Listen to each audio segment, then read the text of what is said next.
Oi, pessoal. Eu sou a Ana, sou professora de Química e estudo licenciatura em Química na UFMG. E na aula de hoje nós vamos conhecer um pouco mais sobre duas funções orgânicas, as aminas e as amidas. A função amina é uma função nitrogenada e os compostos que apresentam essa função são derivados orgânicos da amônia. A característica do grupo funcional é dada pela presença de um átomo de nitrogênio ligado a pelo menos um outro átomo de carbono da cadeia. E as aminas, elas podem ser classificadas de acordo com o número de hidrogênios substituídos por um radical carbônico. Como assim? As aminas são derivadas da amônia. E na amônia eu tenho 3 hidrogênios. À medida que esses hidrogênios vão sendo substituídos por radicais carbônicos, a classificação das minhas aminas muda. Na amina primária, eu tenho um hidrogênio substituído por um radical carbônico. Na amina secundária, 2 hidrogênios foram substituídos por radicais carbônicos. E na amina terciária, todos os meus hidrogênios foram substituídos por radicais carbônicos. Em relação às propriedades das aminas, nós podemos afirmar que elas possuem caráter básico. Como elas derivam da amônia, o átomo de nitrogênio possui um par de elétron não compartilhado. E a partir desse par de elétron, elas podem receber um próton, um H+. Logo, de acordo com a teoria de Bronsted e Lowry, as bases tendem a receber esse próton. E se é base para Bronsted e Lowry, também é base para Lewis. Só que, de acordo com Lewis, as bases podem doar esse par de elétron, e isso é perfeitamente possível, portanto, as aminas possuem caráter básico. É legal a gente falar que algumas aminas, elas possuem um cheiro de peixe bem característico, e esse cheiro, ele pode ser eliminado com suco de limão. Olha que legal! As aminas, elas possuem caráter básico e o limão, o suco do limão, tem um caráter ácido. Então, quando eu coloco esse suco de limão em contato com essas aminas que possuem cheiro de peixe, eu consigo neutralizar esse cheiro a partir de uma reação ácido-base. Agora, vamos falar um pouco sobre a reatividade das aminas. Bom, a reatividade das aminas, ela aumenta, ela cresce à medida que o caráter básico desses compostos aumenta. Portanto, a amina mais reativa é a amina secundária, porque o caráter básico dela é mais acentuado. Em seguida, vem a amina primária, a amina terciária e a amônia. Depois, nós temos as aminas aromáticas. E aí, na ordem, temos a amina aromática primária, secundária e, por último, a menos reativa, a que tem o caráter menos básico de todas, é a amina terciária. Nesse caso, vale ressaltar que todas as aminas aromáticas são menos reativas do que as aminas não aromáticas. Uma reação importante que envolve as aminas como reagente é quando essas aminas reagem com os ácidos carboxílicos. Nesse caso, eu tenho uma reação ácido-base, portanto, eu vou formar um sal de amônio derivado desse ácido carboxílico. É legal a gente falar que quando eu coloco uma amina para reagir com o ácido carboxílico, eu não vou formar uma amida instantaneamente. A amida, ela vai ser formada quando esse sal for aquecido. Sendo assim, ele vai sofrer desidratação e, a partir disso, formar uma amida.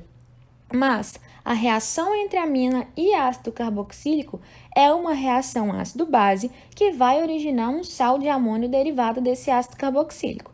Quando esse sal é aquecido, aí sim ele vai dar origem a uma amida a partir da desidratação, Ele vai perder uma água e vai dar origem à função amida, que nós vamos ver daqui a pouco. Agora, para a gente dar nomes aos compostos que possuem a função amina, nós podemos seguir uma regra geral. Essa regra geral consiste em falar o nome do radical que está ligado ao nitrogênio, e a terminação será sempre em amina. Eu trouxe aqui alguns exemplos das estruturas e seus respectivos nomes. Nessa primeira estrutura, que corresponde a uma amina primária, eu tenho ligado ao meu nitrogênio um radical metil, um CH3. Então, eu falo o nome desse radical e a terminação será em amina. Logo, eu tenho uma metilamina, certo? Só que a gente também pode dar nome para esse composto falando o nome do hidrocarboneto. Quando eu tenho só um carbono, eu tenho um metano, certo? Então, aqui é como se eu tivesse um metan, só que a terminação tem que ser em amina. Então, eu tenho uma metanamina. No caso da amina secundária, repare que eu tenho dois radicais carbônicos ligados ao nitrogênio. Nós vamos começar a nomear essa amina a partir do radical mais simples, que no caso é o metil. O outro radical, que contém 4 carbonos, é o butil, a gente fala logo em seguida. Portanto, eu tenho metilbutilamina. É possível nomear essa amina também a partir do nome do hidrocarboneto. Só que aí eu vou considerar somente o hidrocarboneto de cadeia maior. Logo, essa amina, terá o seu respectivo nome como N-metilbutanamina. Esse N a gente coloca na frente para indicar que o radical metil está ligado ao nitrogênio. E por fim, como exemplo, uma amina terciária, eu tenho o meu nitrogênio fazendo 3 ligações com 3 metis. Portanto, eu tenho uma trimetilamina. Agora, nós vamos falar um pouco sobre uma outra função nitrogenada, que é a função amida. Bom, as amidas, os compostos orgânicos que possuem a função amida, também são derivados da amônia e formados a partir da substituição de um desses hidrogênios da amônia pelo grupo acila, conforme mostrado nessa estrutura aqui abaixo. O grupo acila seria o C-O ligado ao R, que é meu radical carbônico. As amidas, elas também podem ser classificadas de acordo com o número de hidrogênios substituídos pelos radicais carbônicos. No caso da amida primária, somente um hidrogênio, foi substituído pelo meu grupo acila. No caso da amida secundária, eu tenho um hidrogênio substituído pelo grupo acila, mas o outro hidrogênio foi substituído por algum outro radical carbônico. E no caso da amida terciária, eu tenho um dos hidrogênios substituído pelo grupo acila e os outros dois foram substituídos por radicais carbônicos. Para dar nomes aos compostos que possuem a função amida, nós vamos seguir a seguinte regra: falar o prefixo, que é a quantidade de carbonos presentes na cadeia principal.